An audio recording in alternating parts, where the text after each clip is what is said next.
What's up, everybody? It's Gabrielle Harrison. You're watching the Artist Spotlight with The Vibe at Temple. We're here at Power 99 to interview Roxy Romeo. Let's get to it.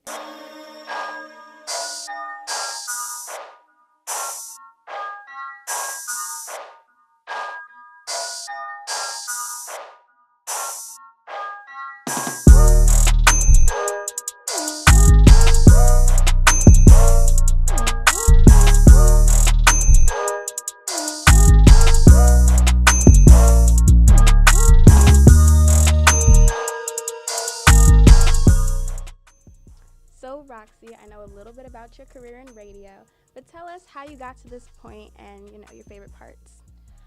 Oh my gosh. I've been in radio for 13 years.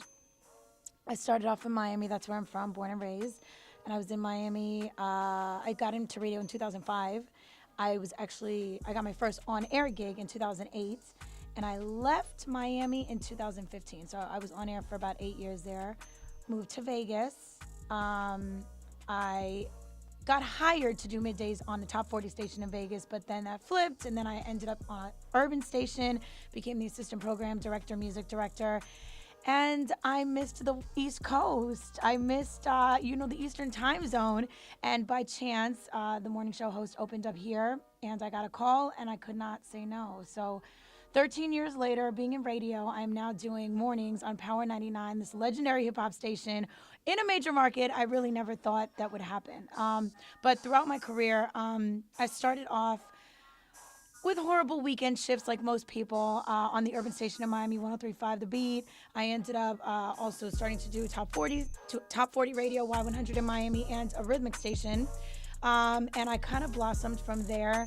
There is something called voice tracking in radio where you don't necessarily need to be in the market that you're in order to do the shift. So I got my first, I guess you would say, full-time gig in Killeen, Texas on a station called Z92.3. So I was doing middays there, and I kind of just started graduating. So now I'm syndicated on the urban AC format for iHeart. I do nights in Houston. I'm still in Miami, and I'm on in the Cayman Islands. So Wow, that's amazing. The Cayman Islands, they reach a lot of people. So let's take it back to Miami. What was the deciding factor for moving from Miami? I know you had to really have to be pushed to move. I did not want to move from Miami. Miami is my home. My family and friends are there, so I really wanted to make it in Miami. But I mean, being in radio for so many years in Miami and trying to make it to the next level, it just wasn't happening. I could be wrong when I say this, but I think because of the fact that I was hired in Miami as a part-time promotions assistant, for some people, they could never get past seeing me in that light. So in order for me to progress, I had to leave. And so I just, after getting overlooked for a few positions throughout the years, I just said, I need to stop. I need to leave. And so by chance, there were a couple openings. Vegas ended up calling, and I just that's it. I'm gone. And it was not a bad decision. I'm happy. What kind of advice would you give to people who are being overlooked or don't know what role they want or don't know how they're going to get to the next step? It depends, I guess, on what they're doing because, some people try to do what I did for so many years. They want to stay where they are and try to make it and keep trying and trying and trying. And I think, especially in this industry, you can't be scared to move. There's the job that you might want might not be in the city that you're in. It might be somewhere else. So you just have to be willing to move and put in a lot of time and grind because this is not an easy industry to make it in. Okay, speaking of time and grind, Rise and Grind is what your morning show is called, and you are on the show with two other male co-hosts. Mm-hmm. Tell me a little bit about being the only woman and how to get your voice out there. Well, this is my first experience being on a morning show. So that in itself, I just had to adjust to, and I'm still adjusting. This is 6 months in. Waking up early is extremely difficult. But I think we all have our roles to play. I'm a female, so they want a female perspective. And so especially when it comes to female-driven topics or female-driven responses, there's nobody else that can do that but me. So it meshes very well. You know, we've got Mikey Dread, who's also, he's like, you know, the captain of the ship or whatever, you know, like the macho male guy. And then we've got Mother Nose, who is gay, you know, so we get the gay perspective. So it's just three very different perspectives that just mesh really well. Okay, speaking of perspectives, how do you guys incorporate culture? I know you say you are Trini, and how would you incorporate that in your brand? I mean, I am extremely Trini. I love carnival. So I mean, it is part of who I am. Like my brand, it's me. I mean, I speak about carnival. I speak about Trinidad. I speak about the Caribbean as much as I possibly can on the radio. And people listen and people automatically come up to me and they're like, oh, you're the Trini one. Someone told me to listen to you, you know, because we have a Trini on the radio in Philly now. And I'm like, that is me. So, you know, I mean, and I'm very connected Caribbean-wise in Trinidad, in Miami, and it's starting to spread here as well. It's just, I mean, it's just who I am. I don't know any other way to say it. It's just who I am. Nice.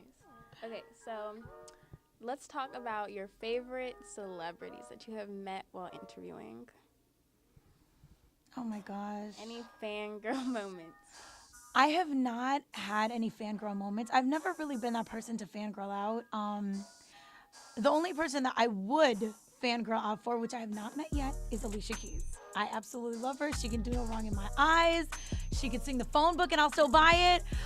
So I'd probably fangirl out for her when I do meet her. But I haven't fangirled out for anybody else. Favorite celebrities? Oh, jeez. And it's so bad because I don't even remember all the celebrities I met. I would say maybe 50 Cent. In Miami, he came through, and a lot of people, you know, especially because of the way he is on social media, you expect him to be like this asshole. But he's not. He's the nicest guy in the world, and he's so funny. So he's probably one of the ones that I probably enjoyed speaking to and meeting the most. Yeah, I was really going to ask, did his personality match how he is on social media? No. I mean, he's funny and everything, but, you know, he comes across as just like a bully on social media. And he just goes at people, but he's not like that in person, at least not when I met him. Nice. Oh, that's good to hear. Also, if Alicia Keys ever watches this, we both want to meet you. We're both big fans. All right. Okay, so another segment on our show is called Popping Topics, and we talk about different teas, you can say, or different topics within celebrity or the culture. So what are some of your most interesting recent topics that have developed?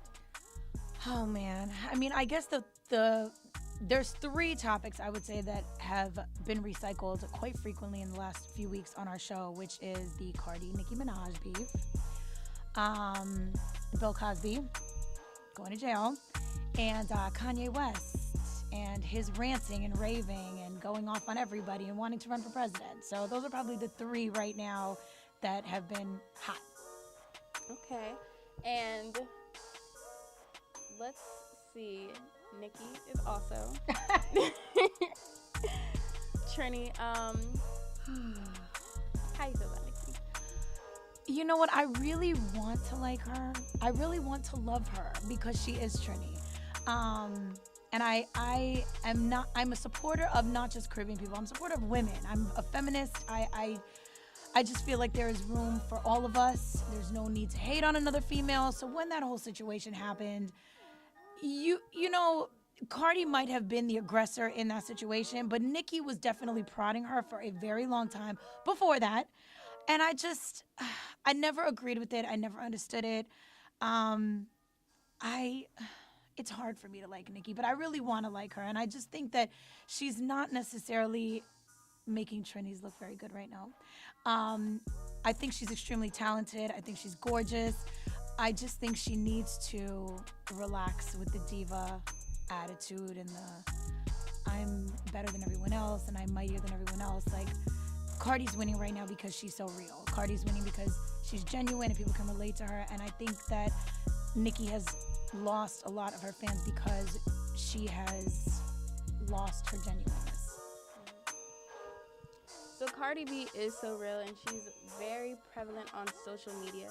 Do you think that people get too into social media and too into celebrities' lives? I do.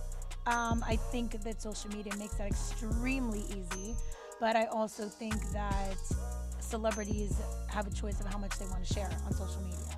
You know, Cardi chooses to share everything about her life, and so everybody knows what's going on. Everybody is like in the bedroom with her and Offset, you know. And then you have celebrities like J. Cole. J. Cole shares nothing about his personal life. I mean, he's married, he's got a kid. I have no clue what his wife and his child look like because he never shares his personal life. So I do think that people are very into celebrities' lives, but I also think celebrities control a certain point of how much is actually seen. Yeah, and a lot of celebrities, I feel like, probably think that they have to use social media to get where they are, and then they don't want to let it go. I mean, I think that to a certain point, celebrities do need to share some of their life because fans want to feel connected to artists or, you know, actors or celebrities or whatever. They want to feel connected like they know them, like they're friends, you know what I mean? And in order to feel that way, you have to share some of your life. It can't just be only about work or only about the movie or only about music. But you don't need to share everything. Okay, well, back to you. Okay. What are some, you know, this is amazing. I really think me, as well as a lot of viewers, probably, well, I know we look up to you because, you know, you're here, you have this radio, you moved from Miami, you took this long-winded kind of approach to getting here, and you never gave up, which is something amazing to say. So what are your future goals? Like, what else do you hope to accomplish? I assume that a lot of people in radio would strive for syndication. So, I would love to be syndicated at some point.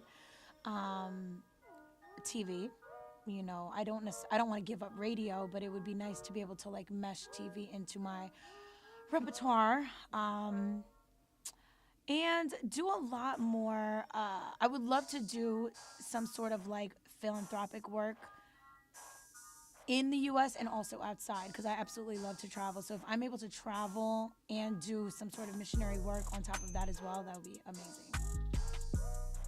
Amazing. Well, that about wraps it up. It's been a pleasure interviewing you. And for all our viewers who want to hear more about Roxy, you can follow her on Instagram at Roxy Romeo and Twitter at Roxy Romeo. And if you want to hear more about this interview, you can follow The Vibe Instagram at The Vibe at Temple. Thank you guys for tuning in. This is the Artist Spotlight. Again, I'm Gabrielle Harrison. See ya.